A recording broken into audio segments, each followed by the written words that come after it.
ব্রেকে যাওয়ার আগে দেখিয়েছিলাম ডোডায় ভয়াবহ গাড়ি দুর্ঘটনায়, আর এই গাড়ি দুর্ঘটনায় 10 জন সেনাকর্মীর মৃত্যুর খবর এখনো পর্যন্ত পাওয়া যাচ্ছে।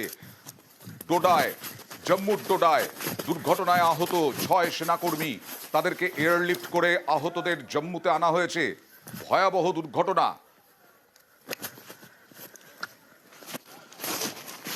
দুর্ঘটনায় এখনো পর্যন্ত আহত 6 সেনা। দুর্ঘটনায় সেনার গাড়ি। কথা বলবো প্রতিনিধি মৈত্রেয়ীর সঙ্গে। মৈত্রেয়ী, কত ফুট নিচ থেকে উপর থেকে পড়ে এই গাড়ি এবং কিভাবে দুর্ঘটনা ঘটলো, এরকম ভয়াবহ দুর্ঘটনা? একেবারেই দেখো, ভয়াবহ দুর্ঘটনা এবং সাম্প্রতিককালের, যেটা স্থানীয়রা বলছেন যে সাম্প্রতিককালের অন্যতম বড় দুর্ঘটনা। এবং প্রাথমিকভাবে মনে করা হচ্ছে যে নিয়ন্ত্রণ হারিয়েই এই বাসটি পড়ে যায় এবং সেখানে এবং এই গাড়িতে কিশোয়ার রুটের যাচ্ছিল এই সেনাবাহিনীর যারা জওয়ানরা রয়েছেন তাদেরকে নিয়ে যাওয়া এই গাড়িটি, এবং সেখান থেকে কিন্তু পড়ে যায় এবং 3 জনের ইতিমধ্যে মৃত্যু হয়েছে এবং 10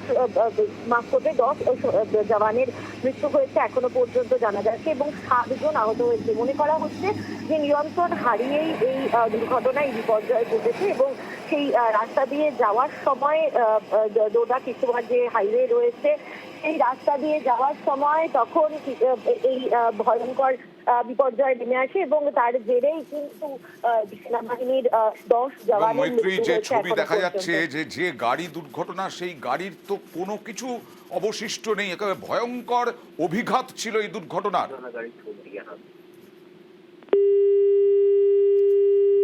এয়ারলিফট করে আহতদের জম্মুতে আনা হয়েছে।